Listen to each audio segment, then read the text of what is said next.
mọi ca gu nhà à cô khó lá cho na à cho à bỏ cung alo alo à chỉ lùi trong bà mà mọi lẽ thừa à cô khó lá cho nè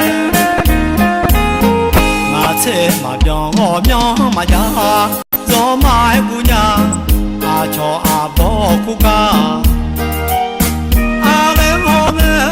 mà ta lên đi biểu cho bà bằng họ nghe yo khó bà lo thì thô bia nhà mọi ngày thua chia gỡ mà cho mọi cho na mi đà mà mò la ngà cho mà mi lô ngà họ sẽ ngà à bỏ đi hay thơ à cho na gió mai tương à cha cha mẹ la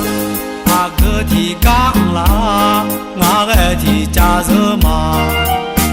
à khô bi khô gió sống à cá cho la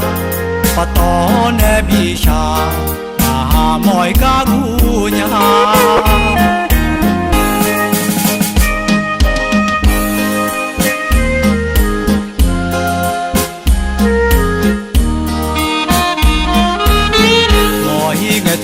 chia gỡ mà cho mọi cho na mi đà mà mò la ngà cho mà mi lô ngà họ sẽ ngà à bỏ đi hay thơ à cho na gió mai tương à cuồng mà tổ à cha cha mẹ la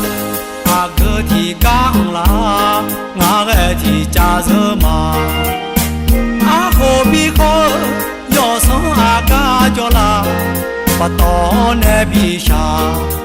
à mọi cá gu nhà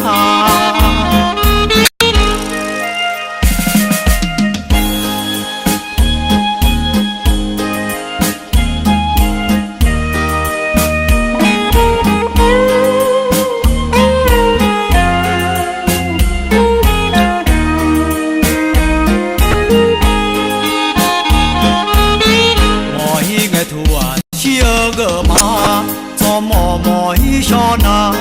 mi đà mà mò la ngà cho mà mi lô ngà họ sẽ ngà à bỏ đi hay thơ à cho na gió mai tương à cuồng mà tổ à cha cha mẹ la à cơ thì cá la ngà cái thì cha dơ mà à khô bi khô gió sống à cá cho la bắt to nè bi cha à mọi cá gu nhà